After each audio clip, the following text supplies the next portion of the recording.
moment of truth opened up my eyes. A moment of truth.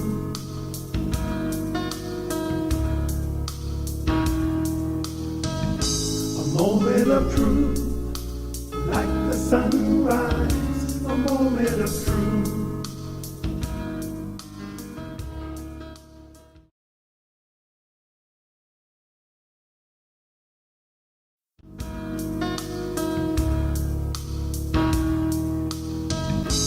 Moment of truth opened up my eyes. A moment of truth.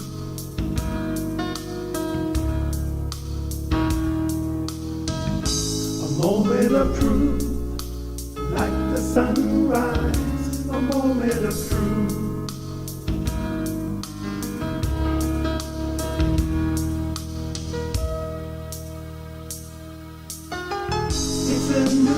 It's a new day.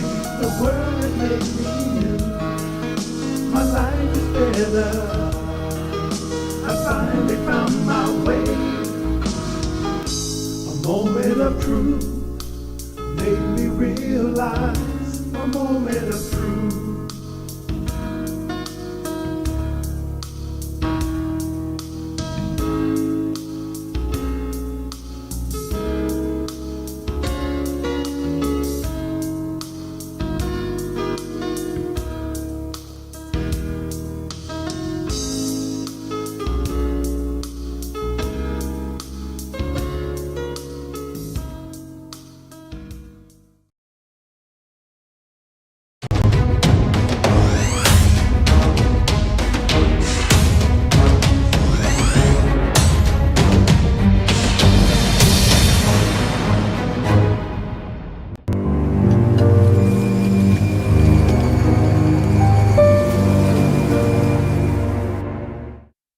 Good morning, good morning, good morning. Welcome to the Moment of Truth. This is Live at 5 with your host, Dr. Harold G. Dacus Jr. Good morning, everyone. Good to see you coming on. They're logging in. All right. We got them coming in on Facebook, got them coming in on YouTube. Thank you, all of my listeners, my Pakistani pastors, my Uganda pastors, my folks in Oklahoma, North Carolina, Texas, South Carolina. Some are even listening way in Ohio, Chicago, everywhere.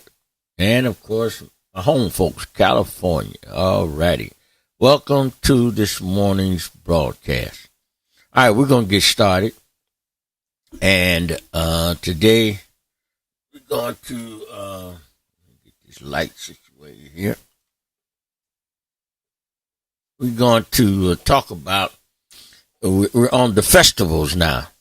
We're on the festivals instituted and supported by Catholicism.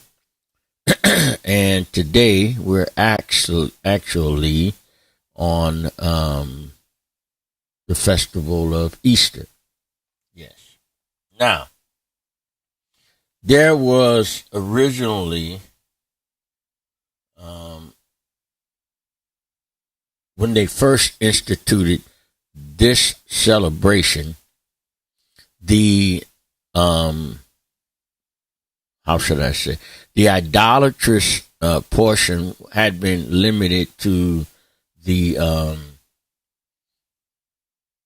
eggs and the rabbit, all of that, other pagan stuff. But there was a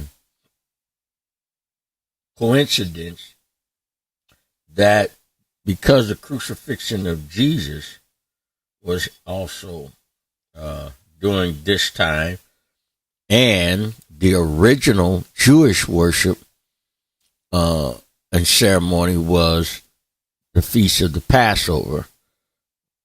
And they celebrated the Passover as was instructed.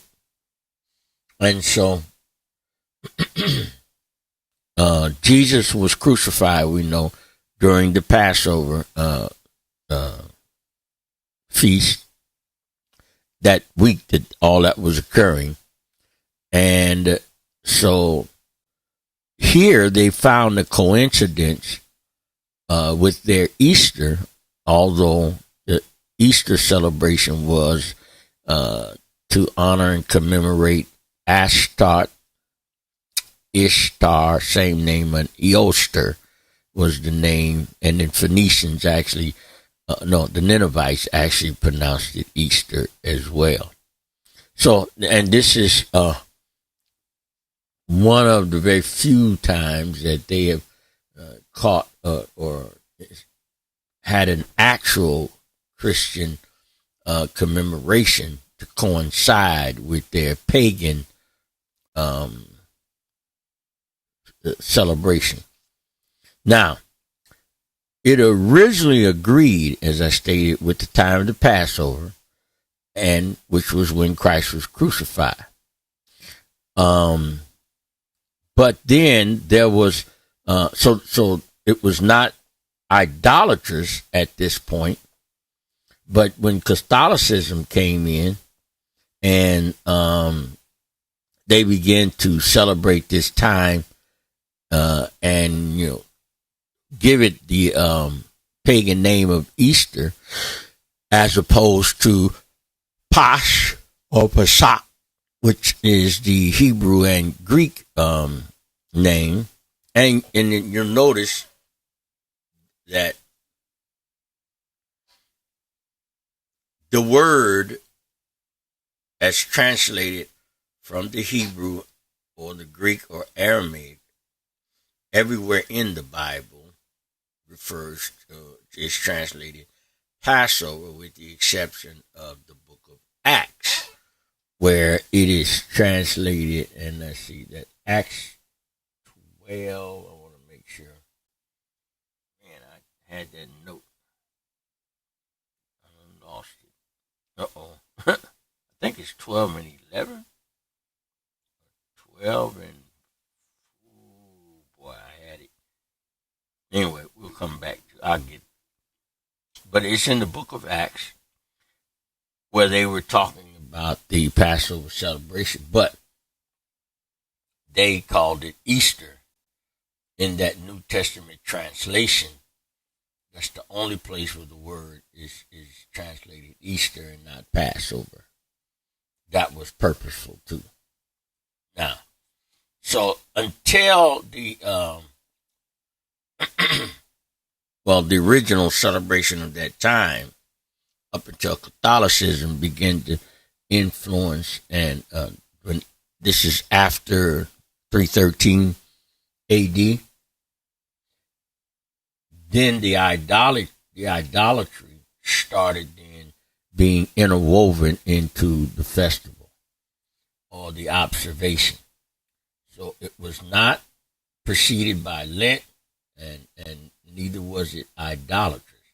But the moment Catholicism introduced the day, called it Easter, and began to add all of the different observances, one of them was the 40 days and the Lent. Now, this observance came as an abstinence period, and it's borrowed from the worshippers of the Babylonian goddess. Now, it happened in the spring of the year. It's still observed by Yazidis or pagan devil worship in Kurdistan, the worshippers of Kurdistan. And these were, of course, like I say, they date back to the Babylonian day. The Lent of 40 days was held in spring also by pagan Mexicans. Now, there's an observance of 3 days after the vernal equinox begins a solemn fast of 40 days in honor of the sun. Now, a similar Lent of 40 days was observed in Egypt, and the Egypt Lent of 40 days was held expressly in commemoration of Adonis or Osiris. The same time, the rape of Proserpine was also commemorated. Now, so for 40 days, 40 nights, it was called the wailing for Proserpine. Now, also, the fast which the pagans observed, called Castus, or the sacred fast, was an imitation of the fast of Ceres. All of these, and we keep running into this because of the changing of names or the changing of language of the empire that's now in rule, so what becomes now the common language or dialect of the language, the names are changed. But the story remains the same. Let's see. Here it is. Oh, okay, yeah. The series, okay. She refused to eat on account of her lamenting and mourning over the loss of her daughter, Proserpine. And Proserpine was carried away by Pluto, the god of hell. Then the stories of Bacchus, or Adonis, and Proserpine. Those two were made to join and fit into one another. So Bacchus now is called Liber, and his wife Ariadne, or Libera, which is one of the names of Proserpine. See, they do those name changes. So this 40-day fast of Lent was more probably made in the later times to reference both of them. But among the pagans, Lent was an indispensable preliminary to the annual festival that was held in commemoration of the death and resurrection of Tammuz. So that's where the 40-day Lent comes in. There's no 40-day session preceding that with the Passover. Excuse me.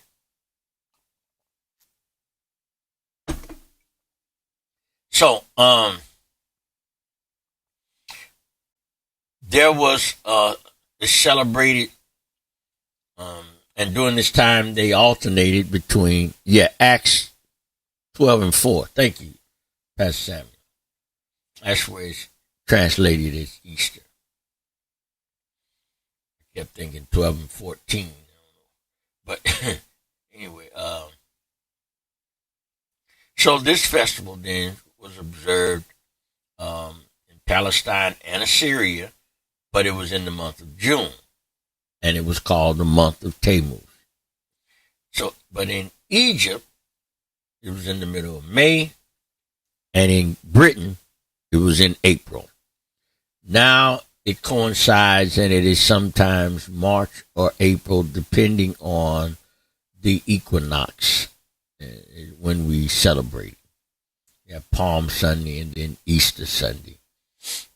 And Palm Sunday is the celebration of when Jesus came into the city and leading up to the week of the Passover and all of the events that took place, the Last Supper, the trial, conviction, and condemnation, and then the crucifixion, the burial, and the resurrection, all in that week. Now, the following Sunday after Palm Sunday is the day that they celebrated, and the claim is made that he got out of the grave on Sunday morning, but we know and have the evidence to show otherwise, and so that's how this actually was only celebrated by his followers the Sunday he came in, and well, they added Palm Sunday, but they celebrated the death, burial, and resurrection of Christ. And it was not called Easter. It was still during the Passover feast, but they were celebrating the crucifixion and resurrection of Jesus. That's what you have there.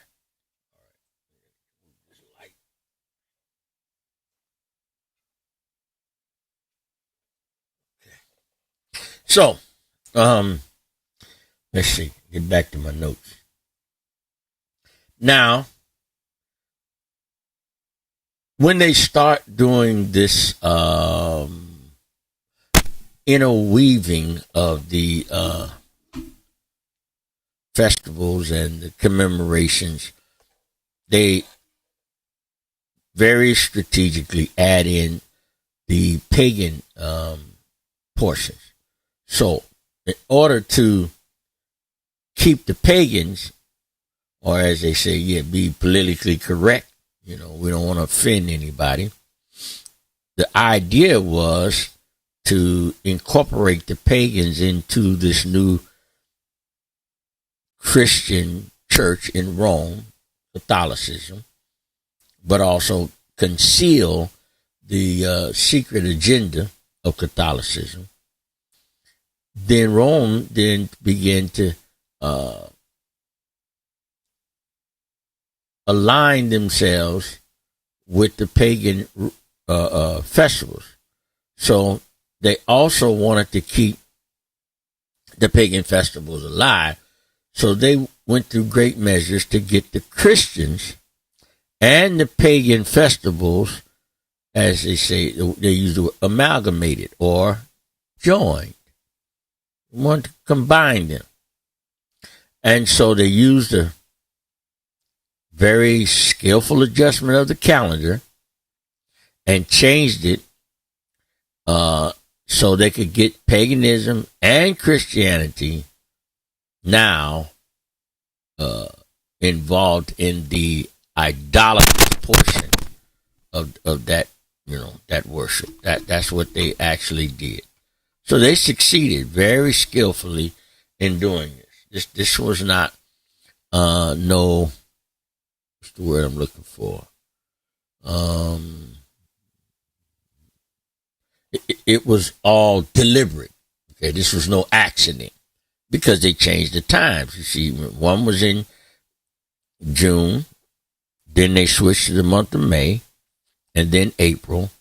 But originally, it was held in the month of Tammuz, which was June in our calendar. But they just changed the dates and the times, and then added. They used the figure of Jesus and his crucifixion, and celebrating this event. And it happened during the time of the Jewish Passover. And they just wove in and gave the 40-day observation, a 40-day fast, and commemorating their mourning, some for Proserpine and some for they were actually for Tammuz. All right. Okay. Let me go back. So they accomplished this union, and the person who was part of that was the abbot known as Dionysius the Little. Now, the birth of Christ was moved 4 years from the true time, and this was done through people actually not knowing. You see, if people don't know, and you're a teacher that they trust and rely on, you could teach them anything and come up with some plausible verification based solely on them trusting you, and you can then create the story or backdrop for them to believe, and they'll spread it to others. So now, whether the textbook says whether it was ignorance or by design, it worked. But I say that a lot of it had to do with the people not knowing information or understanding, and then over time, you keep doing something and incorporating it into a certain period of time, it will eventually take hold. Now, you could debate it, whether it was designed or by lack of knowledge of people. But this seems to be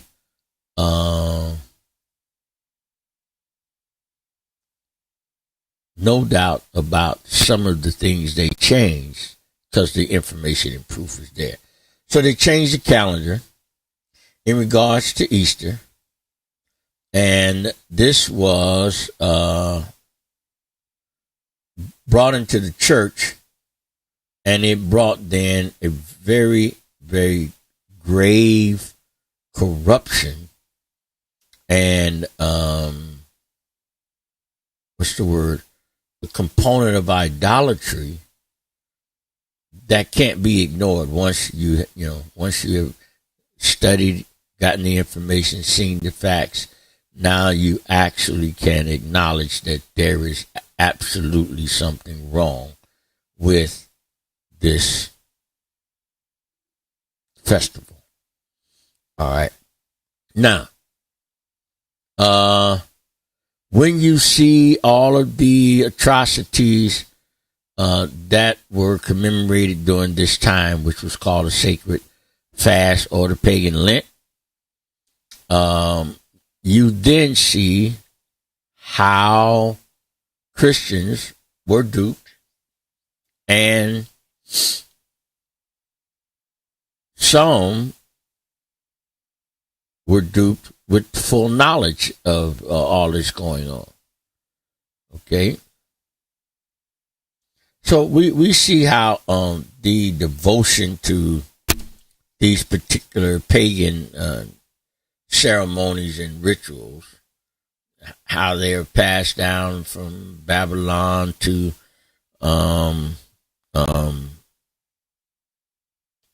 Egypt, then to the Greco-Roman Empire. The 40-day Lent wasn't practiced. And even in Rome,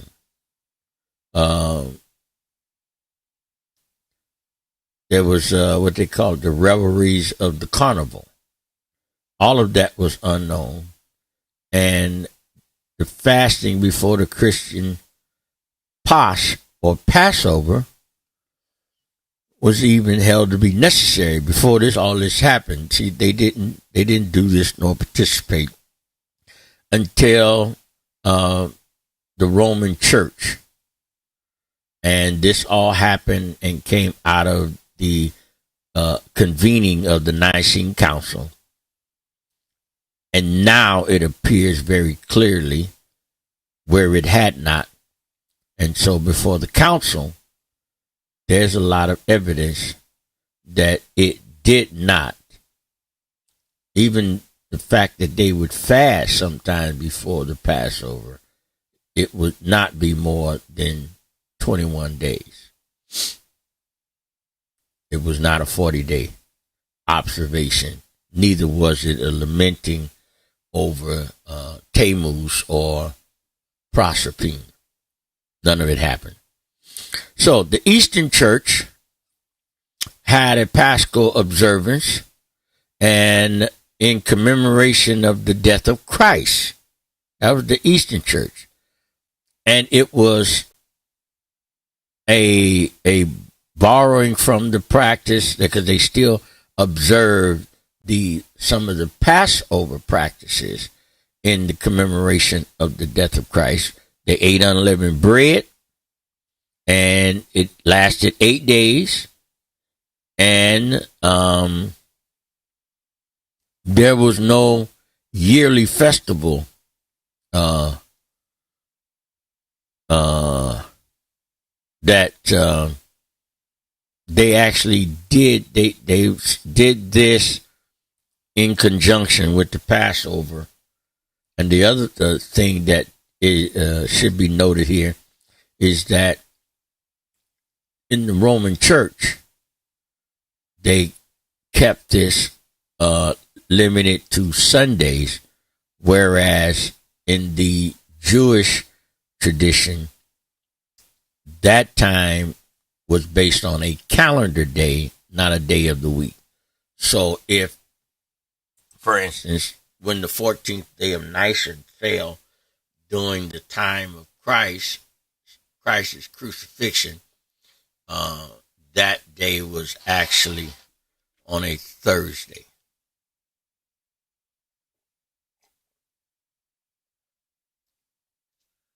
Okay? It was actually on a Thursday, which started that evening of Wednesday night is when Thursday started. All right. All right. So by the time they celebrate Good Friday, he's already been in the ground Wednesday night, Thursday night, and then they have Good Friday. He's in the ground. Then Friday night, he's in the ground Thursday, Friday, Saturday. They're your 3 days and 3 nights. You can't get them any other way.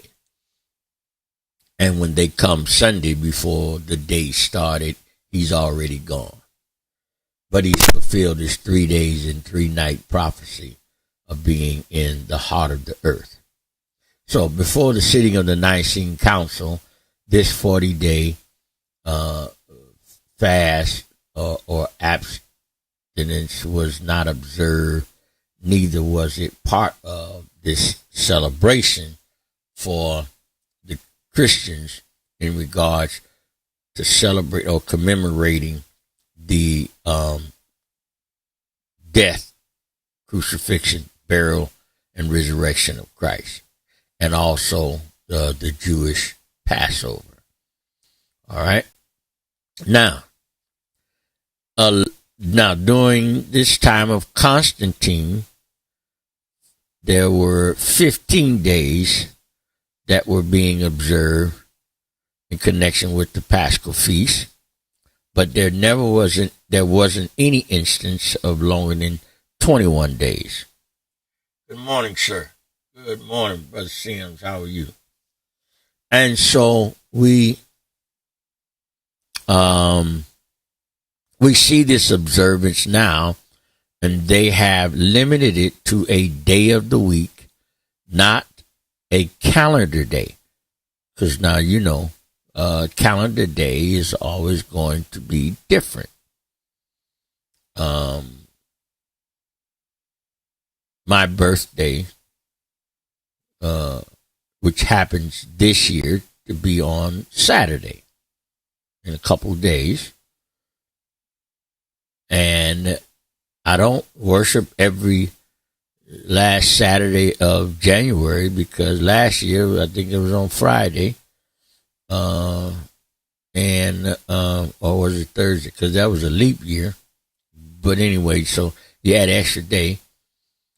This year it's on Saturday. Next year it will be on Sunday. The year after that on Monday. So it's a floating day of the week, because it is based on the calendar day, not the day of the week. So every year my birthday's on a different day of the week. Well, so is the Passover, because it was not tied to a weekday. It was a calendar date, the 14th day of Nisan. All right. And so Pasch, the rituals of the Pasch were no more than 15 days that they observed in connection with the feast. And then you see that the week after So they say the 1 week of the cross and then the other of the resurrection. It was actually not after. This was actually before, the week preceding, and they talk about the Passion and Resurrection Pasch, and that was a 15-day observance. Now, there's a change here when Constantine comes, because now Constantine orders 2 weeks for Easter and a vacation of all legal processes. But this was not an observance of the resurrection, death, burial, and resurrection of Christ.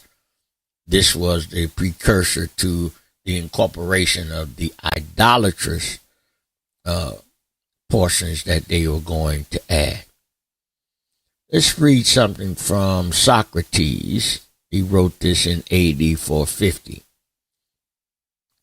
Those who inhabit the princely city of Rome fast together before Easter 3 weeks, excepting the Saturday and Lord's Day.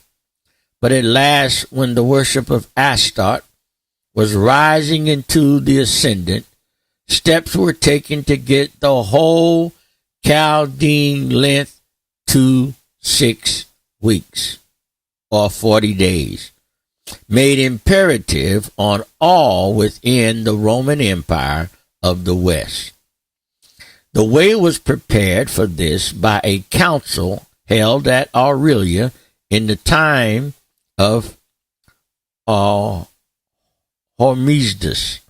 Bishop of Rome, about the year 519, which decreed that Lent should be solemnly kept before Easter.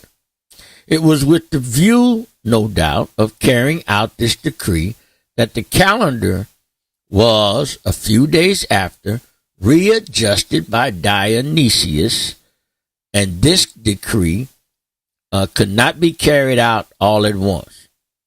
It was about the end of the 6th century, the first decisive attempt was made to enforce the observance of the new calendar.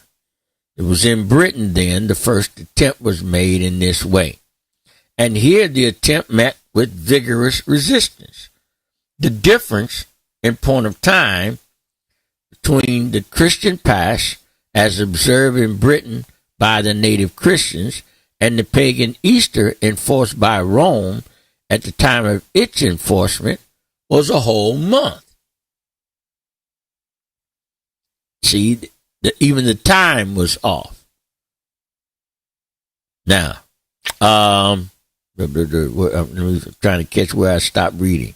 Yeah, the difference, though, was a whole month. And it was only by violence and bloodshed at last that the festival of the Anglo-Saxon or Chaldean goddess came to supersede that which had been held in honor of Christ. Y'all hear that?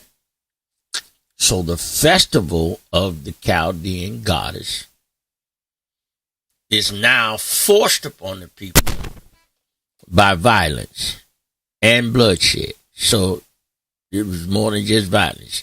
They killed some folks to force them to change their time and observance and create the time frame for the worship of their goddess to override that time that was held for commemoration of Christ's sacrifice. Now, they were brought up then, see, Cumianus, who's quoted by Archbishop Usher, makes reference those brought up in the observance of Christmas and Easter, and who yet abhor from their hearts all papal and pagan idolatry alike, may perhaps feel as if there was something untoward in the revelation given above in regard to the origin of these festivals. But a moment's reflection will suffice entirely to banish such a feeling. They will see that if the account I have given to be true, it is of no use to ignore it. So what he says is, and I think I alluded to this last night on the Zoom, when people have been trenched into tradition and practice,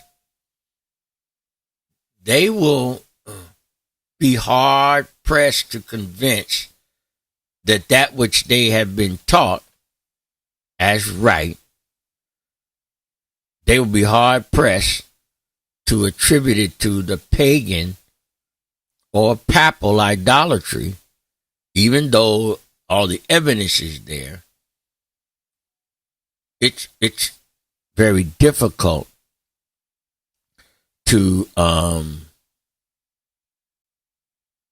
eliminate their feelings about that time and what they do. And so you have to be very, how should I word this? Very tactful in dealing with them and teaching the facts so that they will be in agreement to observe the truth over what they've been taught all those years.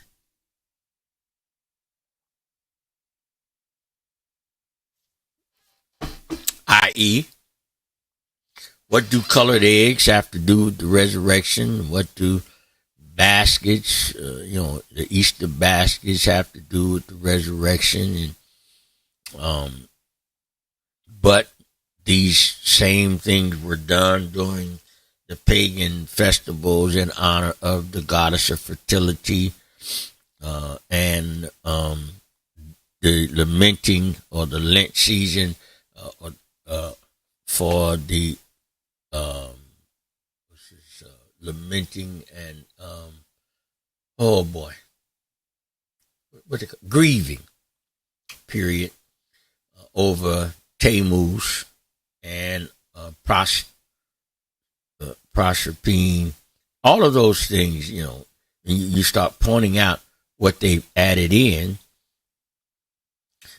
then it's kind of difficult for them to deny those components that have been interwoven into what was once a pure celebration.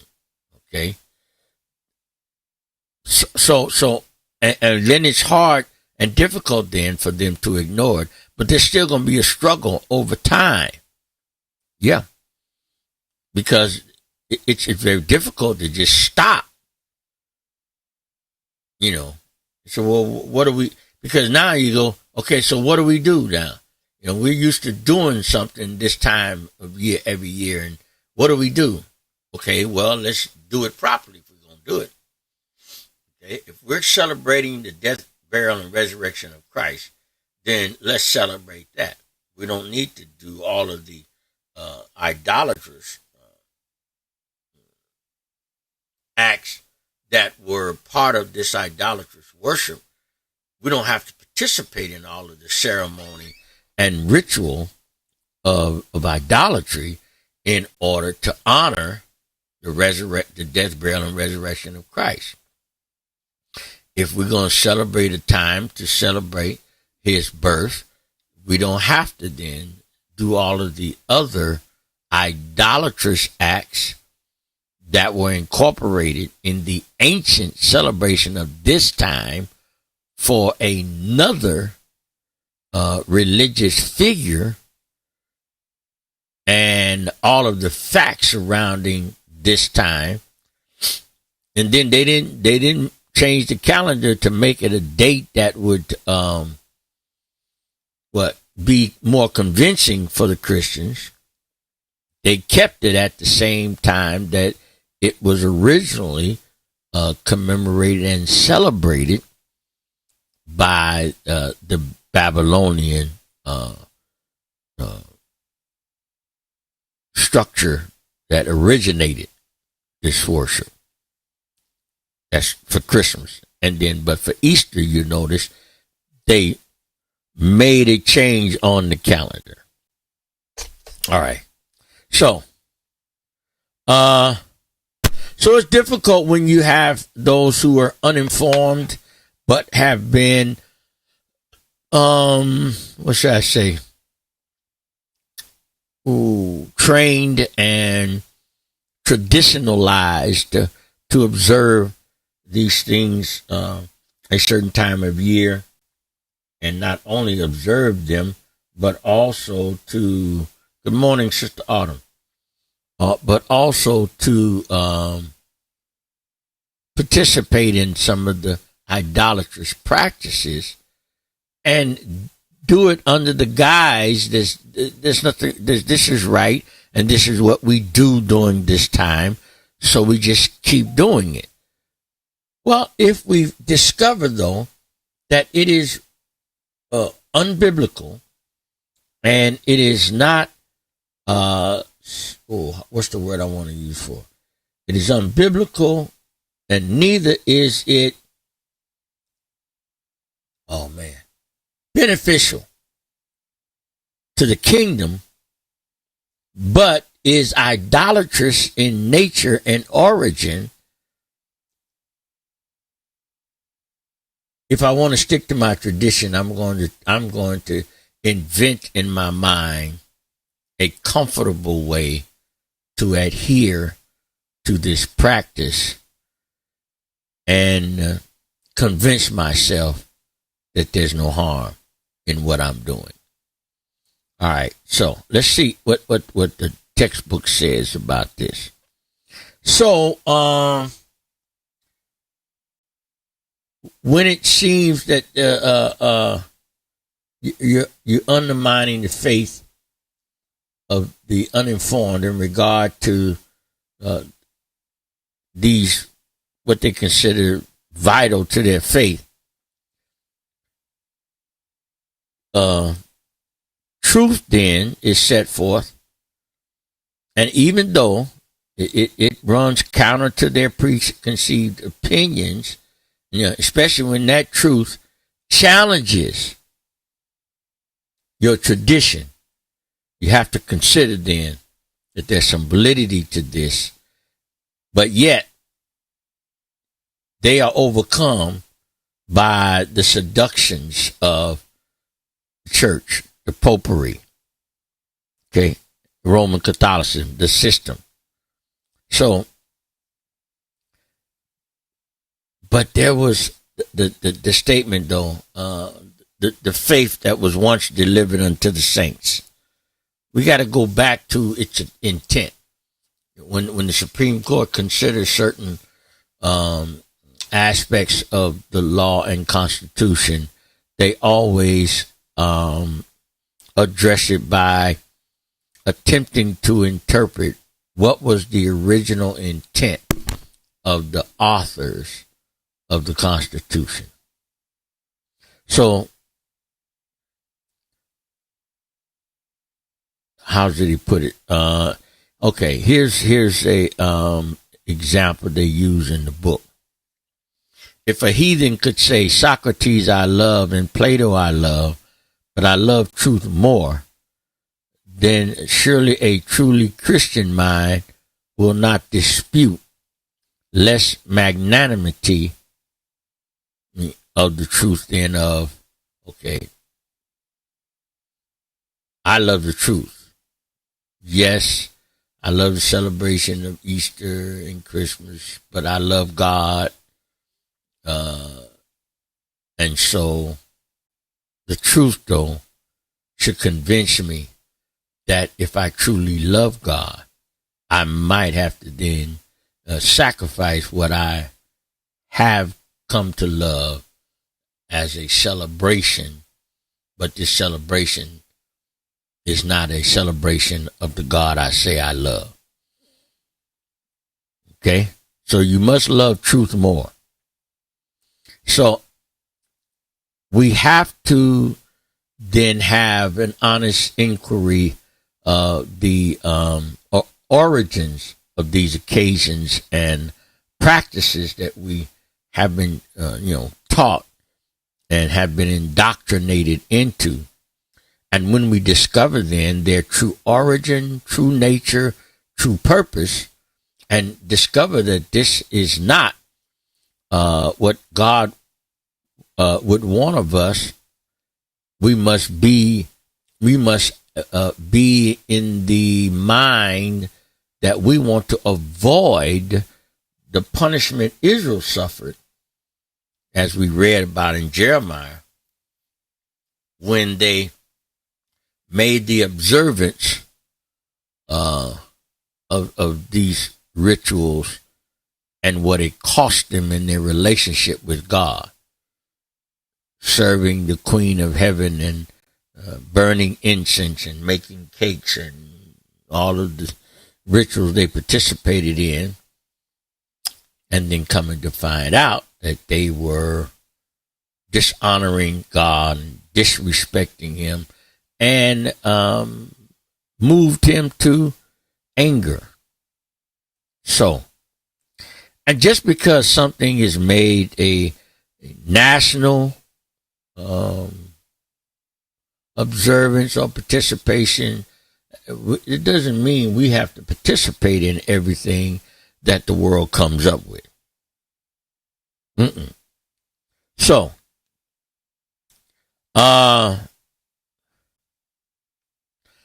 if we love then the Lord in sincerity,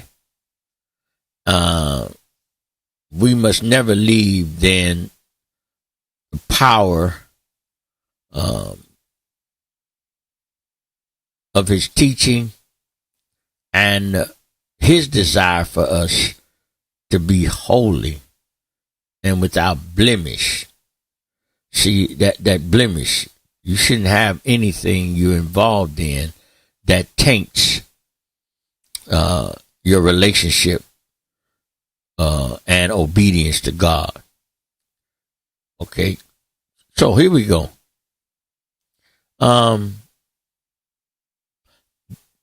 During the Reformation, there was a great struggle between those who wanted to be true to Christ and those who wanted to be true to the church. Because of tradition and custom, there was a hard struggle, and many lives were lost, a lot of violence and bloodshed, because the reformers were actually doing that, were reforming the practice and convincing people that they needed to go back to God because they had gotten involved in an ungodly practice and tradition, and also uncovered the secret agenda of Roman Catholicism. All right. So all of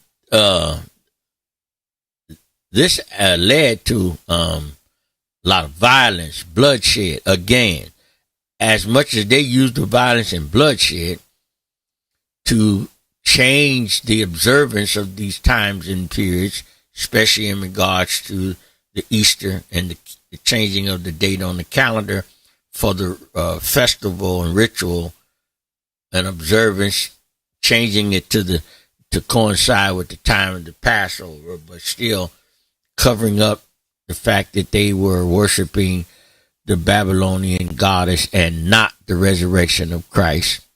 And when the Reformation then came about, and they were fighting to break away from Catholicism and establish a true Christian church, it was a war.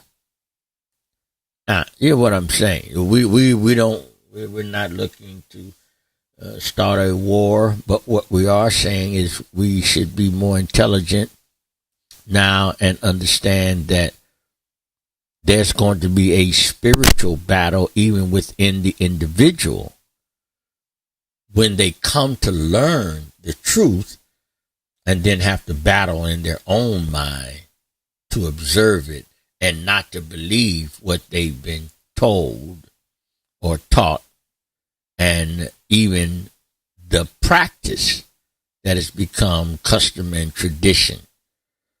If I discover then there's something wrong with the custom and tradition and the foundation of it, then I must then be as the reformers or the Protestants.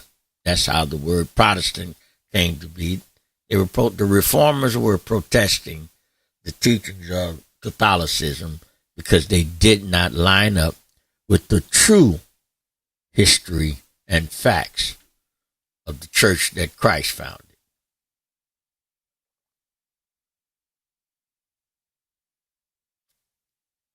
I had to drink it up. It's getting cold. So, all right.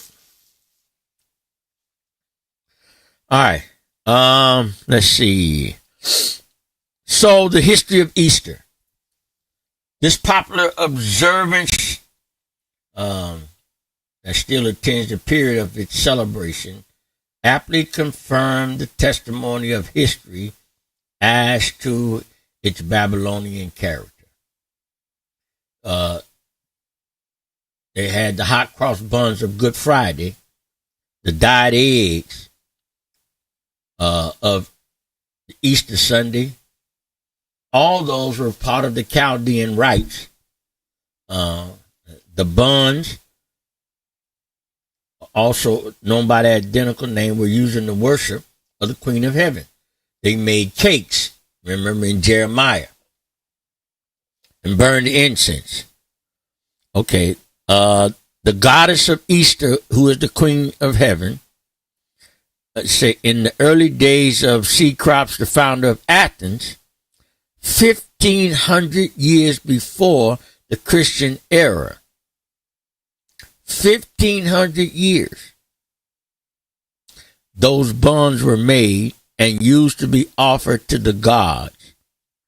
This was part of the great antiquity, and they were called boon. Now, this offering was made by Empedocles, and it describes the ingredients of which they were composed. So he offered one of the sacred cakes called boon or bun, which was made of fine flour and honey. The prophet Jeremiah takes note of this kind of offering when he says, the children gather wood, the fathers kindle the fire, and the women knead their dough to make cakes to the Queen of Heaven. Y'all catch this? So the prophet then uses this word that denotes the bun or the cakes.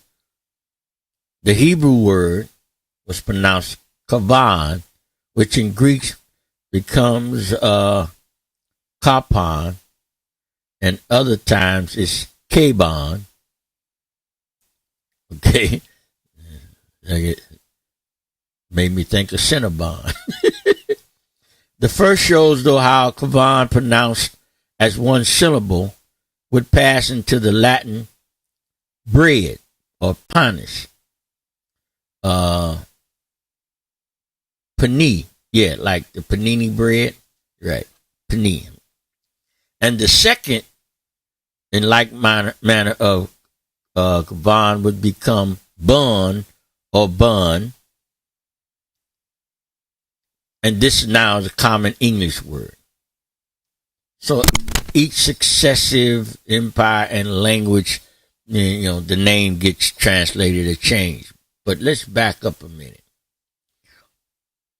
Jeremiah says, the children gather wood, the fathers kindle the fire, and the women knead their dough to make cakes to the Queen of Heaven.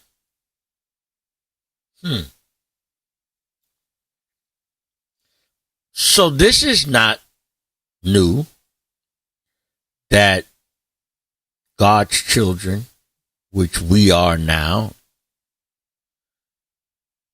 have been duped or forced into making observation to another god. Queen of Heaven is a pagan contrivance or conjuring, because there is no Queen of Heaven according to the Bible. This is their Queen of Heaven that has been created by a system that is denying the matriarchal position of God and creating a patriarchal observance of worship. Now, these hot buns are made as an offering to the Queen of Heaven. They are left out. They burn the incense, make the cakes, and all this observance is to honor this Queen of Heaven. And we read yesterday how God felt about that. That's about the third or fourth time we've went through that passage. But it was an insult and a rejection of God. So when we understand these feasts and festivals and the different things they do in observance, we should be very careful and cautious of our practice. If we say we're going to celebrate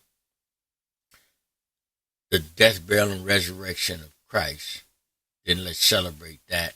We don't need to incorporate the idolatrous portion that they observe, because they are really honoring the Queen of Heaven and are putting forth their secret agenda. And we are participating most of the time unknowingly. All right, we're going to stop there. Let's pray. Father, thank you for blessing us this morning. We thank you for what our ears have heard and pray that every heart receive. Now bless us that our hearts and minds become good ground, and we receive the seed of thy word and bring forth good fruit unto good measure. Now bless the rest of this day. This is the day that you have made, and we shall rejoice and be glad in it. Give us a blessed day. Let us be productive. Continue to work on our behalf and bless your people, that we might get back to some semblance of normalcy and life back on track, and that we would continue to move forward. But remember what we have been through, and remember our responsibility to serve you truly, wholeheartedly, and observe your word as the doctrine for our life. Now bless your people who are suffering right now, those who are losing loved ones, who have lost loved ones, lost possessions and lost jobs and businesses, and continue, God, to bless them in spite of all.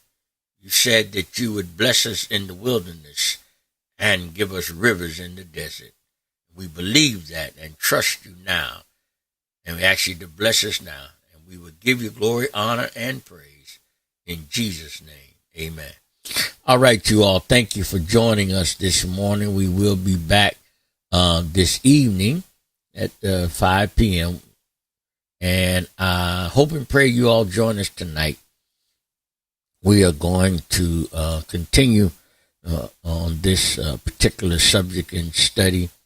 And we will also make a couple announcements for February, what we're going to be doing in the month of February.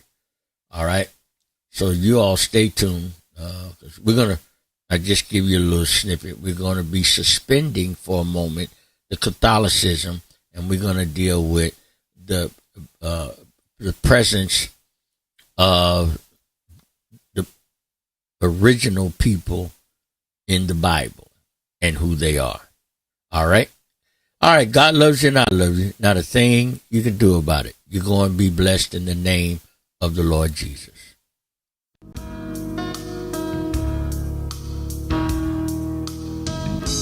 moment of truth opened up my eyes. A moment of truth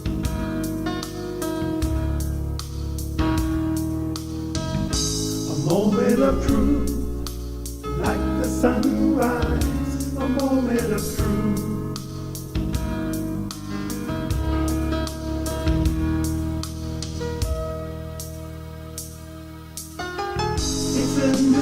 It's a day, the world has made me new. My life is better. I finally found my way. A moment of truth made me realize. A moment of truth.